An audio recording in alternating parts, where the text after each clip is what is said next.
أعوذ بالله من الشيطان الرجيم. بسم الله الرحمن الرحيم.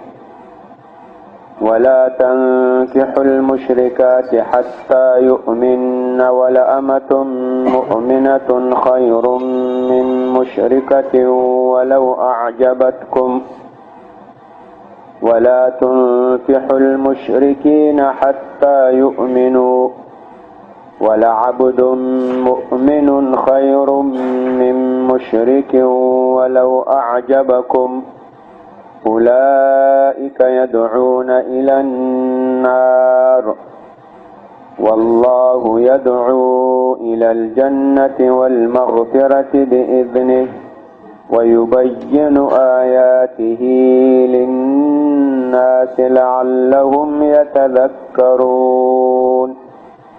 بسم الله الرحمن الرحیم. سورة البقرہ آیت نمبر 221. موږ تاسو ویلو چې د سورة بقرہ په دغه برخه کې د احکامو بیان کیږي، وضاحت کیږي. تر اوسه ډېر احکام بیان شول. پرونم د شرابو، د قمار، د جواری د دې حکم بیان کو. د یتیمانو له یتیمانو سره د مخالطت، مشارکت، د شریک ژوند د هغې وضاحت وشو. نن یو بل حکم بیانېږي، هغه حکم د نکاح ده. مؤمن دا به صرف له مؤمنو بیبیانو سره نکاح کوي. مؤمنه بیبي دا به صرف له مؤمنانو له دې سره نکاح کوي. له کافرانو، له مشرکانو له دې سره مؤمن او مؤمنه بیبي دا نکاح نشي کولی. په دې کې دا حکم بیانېږي. او د دې آیاتونو سبب نزول، شأن نزول آیه واقعه ده. یو صحابي مرثد ابن ابي مرثد الغنوي، دا صحابي دا د بني هاشم د قبیله معاهد له هغوی سره له اسلام نه مخکې عهد و پیمان درلود. نو د بني هاشم د وعدې د عهد و پیمان په بنا به دی مکې مکرمې ته تو راتو. کله چې نبی علیه الصلاة والسلام پیغمبر شو، هغه هجرت وکړو. دی مرثد ابن ابي مرثد ایمان راوړ. دی به بیا هم مکې ته تو. نبی علیه الصلاة والسلام چې هجرت وکړم، دی به مکې ته تو. هلته د مکې خلک د ده په ایمان په دې باندې خبر نه ول، او ده به خپل کاروبار، تجارت دا به هم کول او یو بل خدمت هم کول. مکه مکرمه کې چې کوم مسلمانان ول او کافرانو جیلو، بندخانه او قید خانه دې ته خطا کړي ول. ده به د شپې له هغې سره لین دین جوړ کو. هغه بندیان به هم راخوشي کول. وره به هغه جیل به مات کو، یو طریقه به جوړه کړه، بندي به راویستل، بس بیا به یې راوړ مدینې منورې ته. دا کار د پیسو بدل کې نه کول، دا یې لله فی الله کول. نور خپل تجارت و کاروبار و.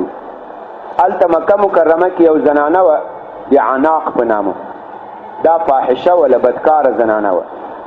له اسلام نه مخکې خو د اسلام په شروع کې دا زنا حرامه نه وه. هسې که کوم صحابي د خپل تقوا پرهیزګاري په بنا زنا نه کوله، هغو نه کوله، خو چا چې کوله منع پکې نه وله، اسلام کې لا منع نه وه راغلې. نو دغه مرثد ابن ابي مرثد به د عناق زنانه ته دې ته به ورتو، د زنا له حرمت نه وړاندې. بل وخت دی وایي زه هلته ورغلم، هغه عناق چې خبره شوه چې دا مرثد بیا راغلی، دا ما پسې راغله، له ما نه مطالبه د زنا وکړه. وایي دغه وخت کې د زنا حرمت نازل شوی و. ما ورته زنا حرامه ده، زه زنا نشم کولی، الله تعالی حرامه کړي. وایي هغه عناق چې په دې پوه شوله چې ما مقصود حاصل نشو، ایستې وایي د مکې خلکو ته غږ وکړو چې دا هماغه سړی دی چې تاسې قیدیان تښتوي. قیدیان چې د شپې تښتوي، دا هماغه کس ده. وایي هغوی پسې رامنډې کړې. وایي ماسخوتن و، وایي ما ځینې منډې کړې، وتښتېدم. وایي لاړم غره ته وختم، په یو غار باندې دننه شوم. وایي ډېر راپسې وګرځېدل، زه پیدا نه کړم. وای اخر راغلل د غار په سر باندې کېناستل، دلی خپل مجلس کول، غب شپې کول. څه روټۍ موټۍ ورسره وه هغه یې وخوړله. وایي بیا یو داسې پاتې دو قضای حاجت لپاره بول یې وکړه. وایي بول دې ما په سر راتویېدلې، زه وایي لاندې په غار کې وم. وایي ما غږ نه کول ځکه وخت کې ګیر کړی وای برابرولی مې. وایي ډېر ټیم ناست ول، بیا وروسته راووتلم، بیا ورغلم هغه کوم قیدي سره چې مې لین دین برابر کړی و هغه مې بیا راویستل، هغه مې مدینې ته ورسول. او وایي ډېر دروند و، وزني سړی و. یو څه ځای مې وایي بار کړ، په شا مې یوړ، اخر وایي ډېر دروند و، په دې بوټو کې مې خطا کړو. وایي دا پړې مړې مې زولنې مولنیات کړۍ مې ورته خلاصې کړې، نور مې ورته ویل چې خپله ځه. مدینې ته چې راغلم وایي ما نبي علیه صلات وسلام ته ویل چې یا رسول الله زه به له دې عناق له دې زنانه سره به نکاح وکړم. الله تعالی دا آیتونه نازل کړو چې ته دې سره نکاح نشې کولی، تو مؤمن یې او هغه مشرکه ده، هغه کافره ده، دې سره ته نکاح نشې کولی. دا د دې آیتونو سبب نزول و. الله تعالی وایي ولا تنکحوا او تاسې نکاح مه کوئ المشرکات له مشرکو زنانو سره حتی تر هغې پورې یؤمنن چې دوی ایمان یې راوړی.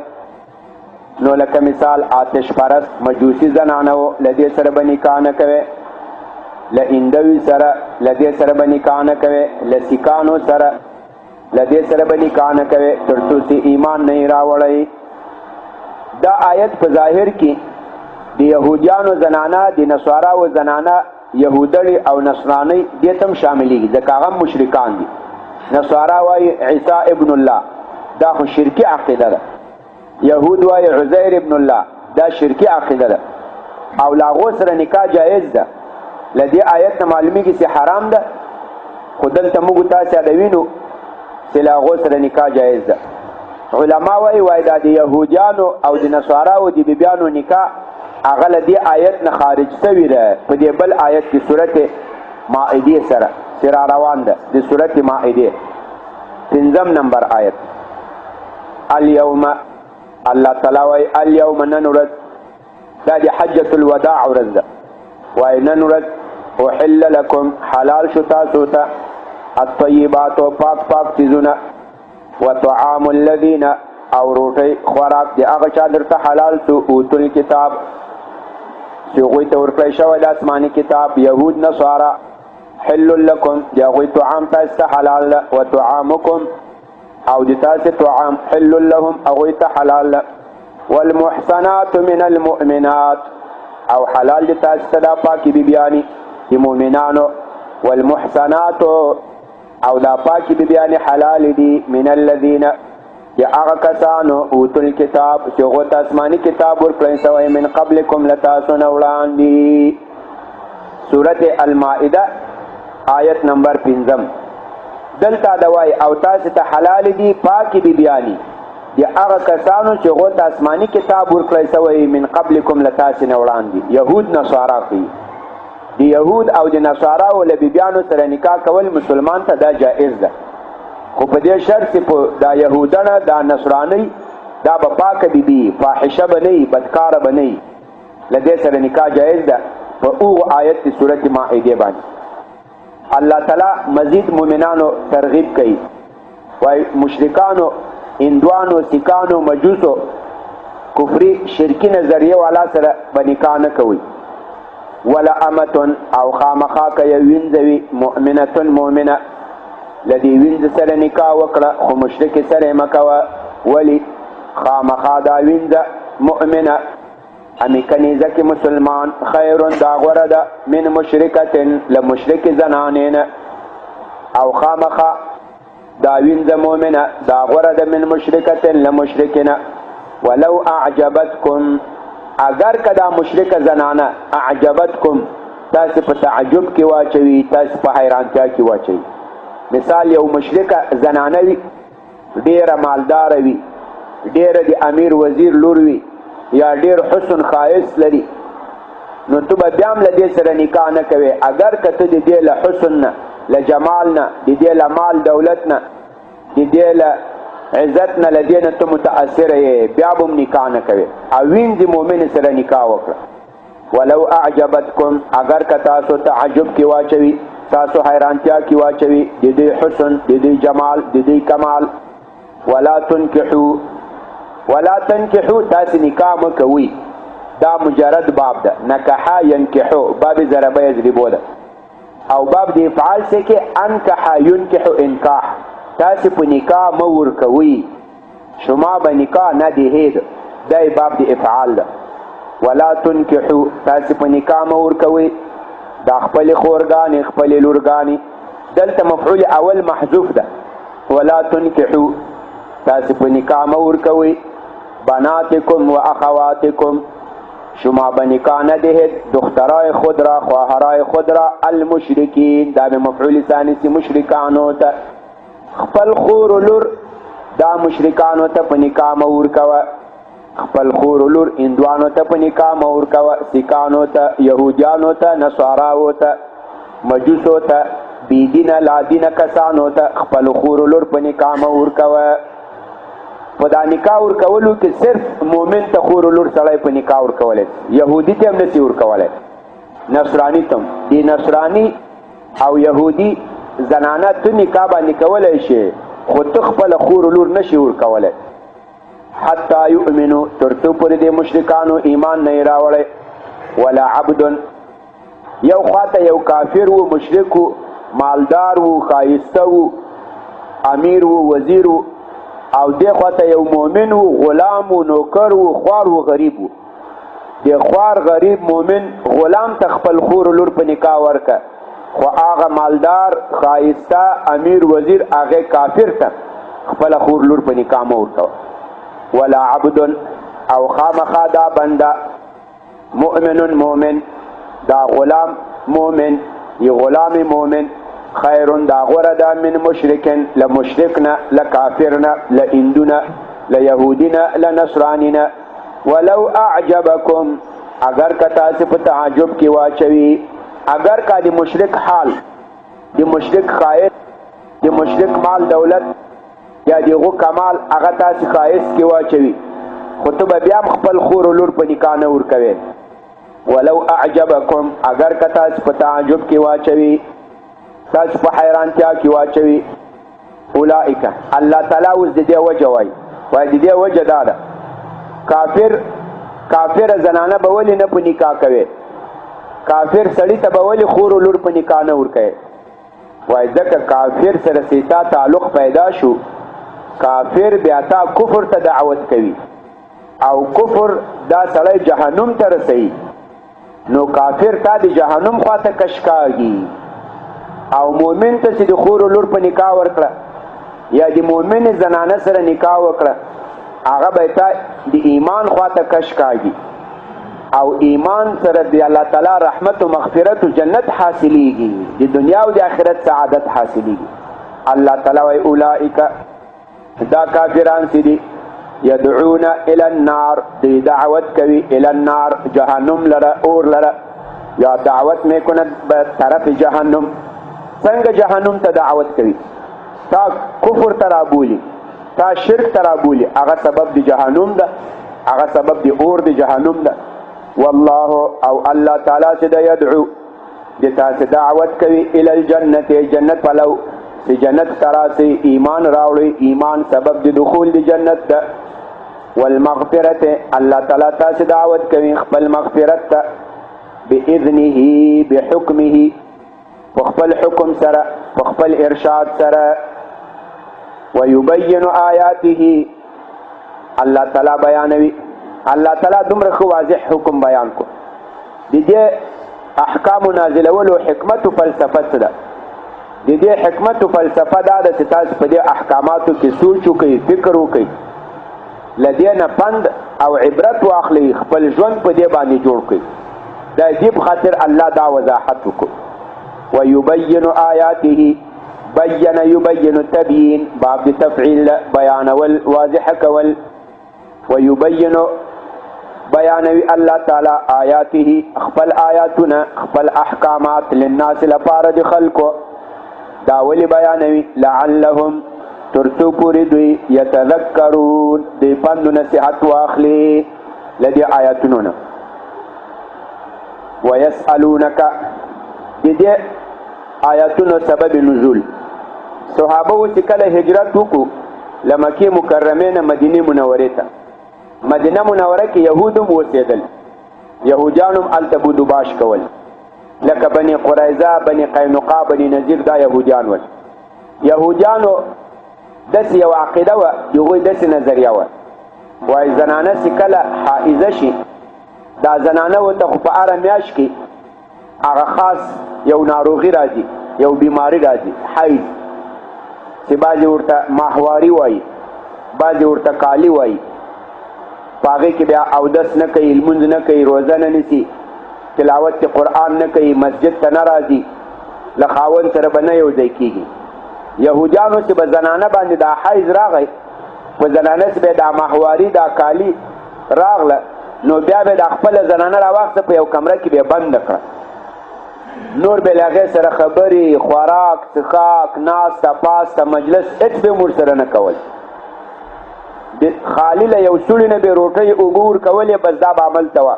3 ورځې 5 شپږ 8 9 10 چې او ټیم به پوره شو، بیا به راووتله، غسل به وکړو، وبه لامبل پاکې کپړې به واچولې، بیا به دې ورسره ناسته پاسته خبرې مجلس کول. د دې عقیده دا وه چې کله د دې دغه حیض راسي، دا کالي ماهواري، دا نجسه سوه، مرداره سوه، دې سره به بیخي کینې هم نه، خبرې هم نه کوي، بیا ته ورسره مردارېږي. دا د دې عقیده وه. صحابه اوس هجرت وکړو، هغوی چې دا وضعیت ولیدل، راغلل نبی علیه الصلاة والسلام نه تپوس وکړو چې یا رسول الله د یهودیان خو داسې چل کوي، موږ به څه چل کوو؟ الله تعالی دا آیتونه نازل کړو. آیتونو خلاص مطلب دا ده چې زنانه ته چې دا حیض ماهواري کالی راشي، په دې کې به خاوند صرف له دې سره جما نه کوي، کوروالی به نه کوي، وطیه به نه کوي، نور له دې سره یو ځای کېناستل، روټۍ خوړل، پخلی کول، په یو بستر کې ورسره څملاستل، دا یو شی نور منې نه دي. خبرې کول دا هر څه جایز دي.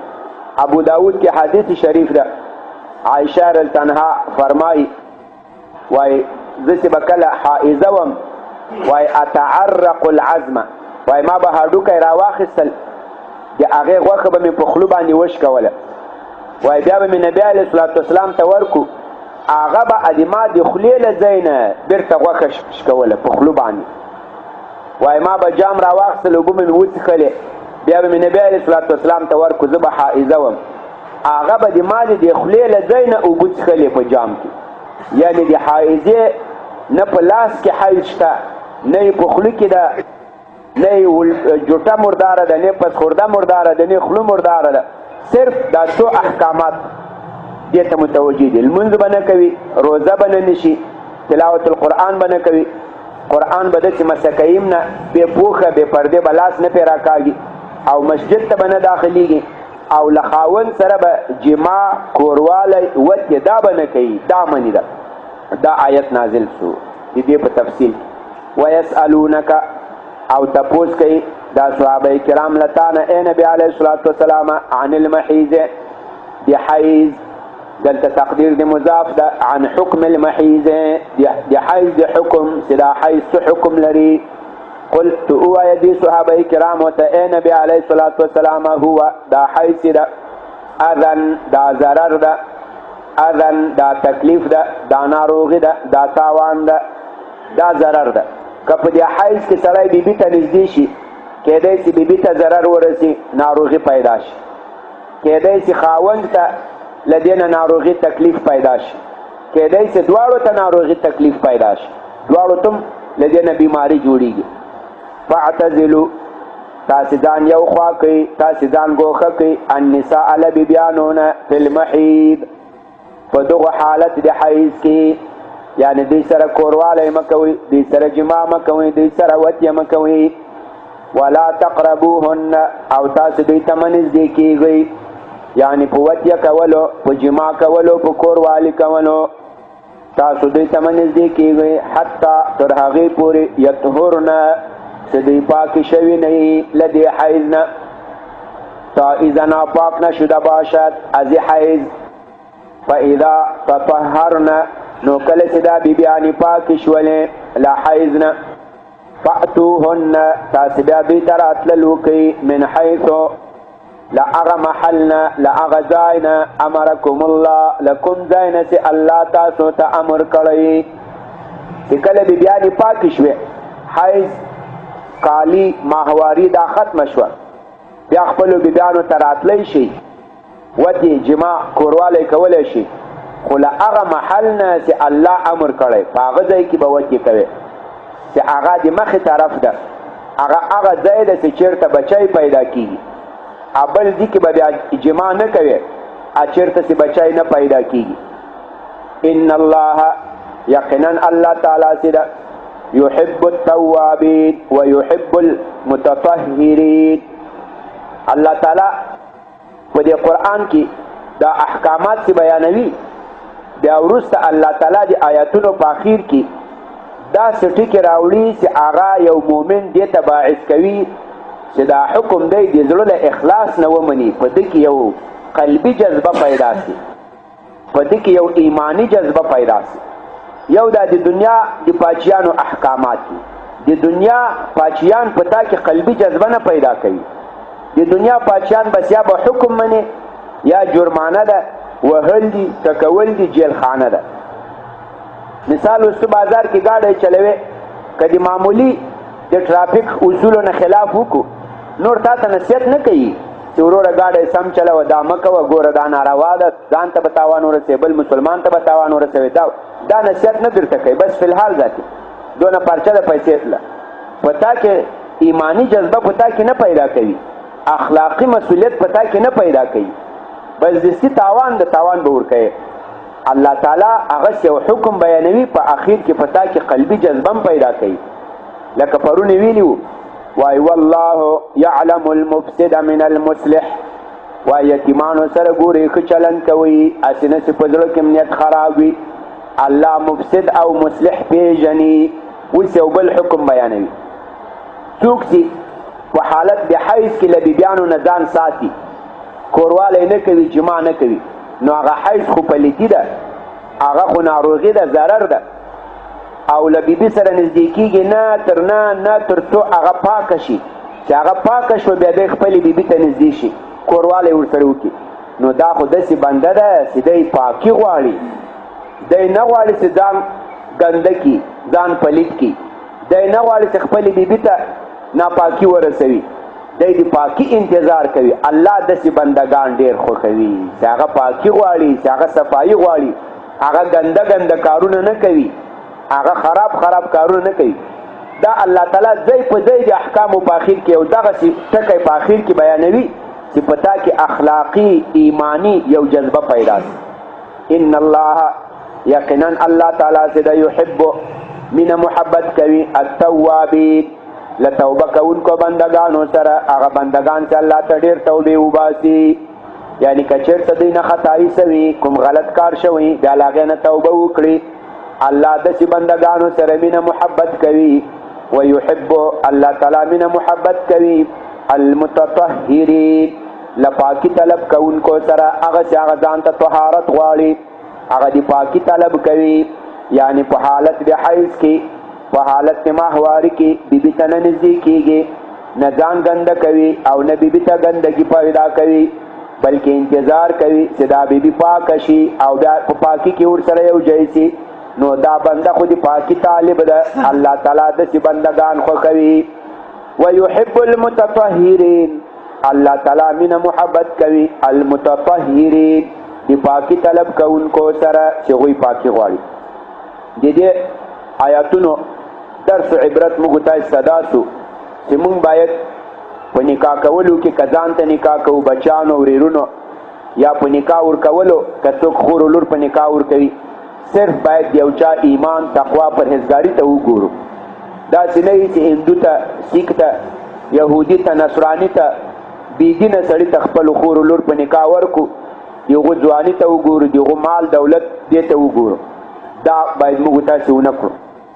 او دا عزتمند موږ تاسې د معاشره کې وي، نو بعضې خلک همداسې وي، د یو چا مال دولت ته وګوري، د هغو دین ته نه ګوري، هغه بله ورځ په لویو تکلیفونو باندې مبتلا سي، هغه خور و لور یې ورته طلاقه کړي، بیا همداسې ګرځي، یا که طلاقه کړي هم نه یې داسې یو چلند ورسره کوي چې تر هغې طلاق شده زنانه 10 وارې کوي، یا چېرته همداسې خوشي کې نه طلاق وي نه شی، همدغسې یې پرېږدي.